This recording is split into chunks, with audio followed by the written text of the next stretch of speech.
हाँ, तो भाई लोग सबसे पहले आप सबको जय श्री राम। जैसा कि आप सबको पता है बॉलीवुड हो चाहे हॉलीवुड हो, हॉलीवुड की तो खैर बात नहीं कर रहे हैं अपन लोग, इंडिया की बात करते हैं। तो बॉलीवुड हो चाहे साउथ हो, तमिल हो, कन्नड़ हो, तेलुगु हो, जो भी है, जितनी भी फिल्म इंडस्ट्री है सारी की सारी आजकल क्या है कि एक एक जो रोमांटिक टाइप में कुछ सीन क्रिएट करने होते हैं, तो मैं एक किसिंग सीन वगैरह क्या है मोस्टली हमको फिल्मों के अंदर देखने को मिल जाते हैं, या फिर जो रेप सीन वगैरह हो गए, या फिर एक चीर फाड़ वाले जो सीन हो गए, तो वो सब हमको फ़िल्मों में देखने को मिल जाते हैं। लेकिन अगर हम बात करें बहुत पुराने टाइम पे, एक फ़िल्म आई थी मीना, जिसके अंदर हमको देखने को मिली थी। उसके अंदर हमको कमल हसन भी देखने को मिले थे। कमल हसन और मीना दोनों लीड रोल में थे। मीना की ये पहली फ़िल्म थी और कमल हसन जो है वो मीना से लगभग 22 साल बड़े थे, ये ऐसा कुछ बताया जाता है, जो कि मीना ने खुद एक इंटरव्यू में बताया गया था।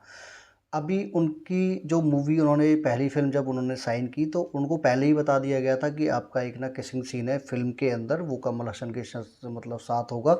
तो बताया जाता है जब वो सीन क्रिएट होना था या फिर उसको जब शूट होना था, तो मीना ने खुद इंटरव्यू में बोला कि वो मतलब बहुत ज़्यादा घबरा गई थी। तो वो सेट से चली गई थी अपनी माँ के पास जब, और वहाँ पर फिर कमल हसन सर गए थे, उन्होंने बोला था कि ऐसा कुछ नहीं होने वाला है ये वगैरह वगैरह। तब जाके उन्होंने बोला कि मेरे को थोड़ा क्लैरिटी हुई, मेरे को आज एक अच्छा फ़ील हुआ, तब जाके वो जो फ़िल्म है वो बनी, जो भी सीन है वो हो गया। लेकिन मेरे को लगता है कि जब वो फ़िल्म शूट होनी थी या फिर जब आपने साइन की थी, जब आपको पता था ऐसा कुछ होता है तो मतलब होना है, तो उसमें आप, हो सकता है कि आप एक इंटरव्यू दे रहे हो, उसके अंदर आपने बोल दिया कि मैं शर्मा गई, मैं ये हो गया, मैं वो हो गया। तो अगर भैया एक एक्टर अगर हर कहीं एक मतलब पर्दे पे जब एक्टर ही होता है, वो एक्टिंग ही करता है, तो फिर मेरे को नहीं लगता है कि ऐसा कुछ मतलब होना चाहिए था। तो कभी कभी क्या होता है कि जब कुछ चीज़ें निकल जाती हैं, जैसे कि एक ना बड़ी ही अच्छी कहावत है, सांप निकल गया तो लकीर को पीटने से कोई फ़ायदा नहीं है। तो वैसे ही कुछ कुछ होता है कि बहुत सारे एक्टर और एक्ट्रेस हमको अपने पिछले टाइम के बारे में बात करते हुए दिख जाते हैं, जो कि मतलब किसी एक ऐसे पॉइंट को उठा के उसके ऊपर बात करते हैं कि जो वो थोड़ी लाइमलाइट में और आ जाए। हालांकि अभी क्या है कि 2022 के आसपास उनके जो पति हैं वो एक्सपायर हो गए थे।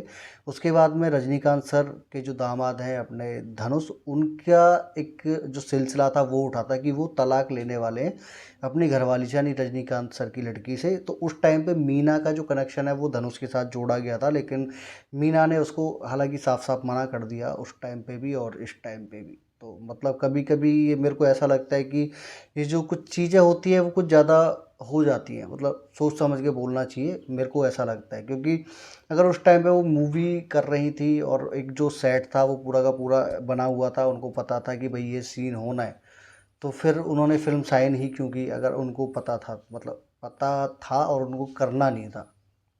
झिझक होती है, समझ आता है कि आप झिझकते हो, या फिर आप जब एक सीन होता है क्रिएट करना, तो एक मतलब बहुत सारी चीज़ें होती है, जैसे कि झिझक हो गई या फिर एक शर्म महसूस होना, वो सब चीज़ें। तो उसका मतलब ये नहीं बनता कि एक जो पूरा सेट है वो बना पड़ा है लाखों करोड़ों रुपए का, और आप उसको छोड़ के कहीं और भाग जाओगे, तो उससे तो काम नहीं होने वाला ना। तो मेरे को लगता है कभी कभी कुछ चीज़ों को बढ़ा चढ़ा के बता दिया जाता है किसी इंटरव्यू में या फिर कहीं और जाके, जिससे कि थोड़ी सनसनी बने और जो एक माहौल है वो क्रिएट हो जाए। मेरे को ऐसा लगता है पर्सनली अगर बोलूँ तो। वैसे आप क्या सोचते हैं, फिर आपकी क्या थॉट है वो भी आप बता सकते हो। तो अभी के लिए, आज के लिए इस वीडियो में इतना ही। मिलते हैं बहुत जल्द एक नई वीडियो में नए टॉपिक के साथ, तो तब तक के लिए बाय।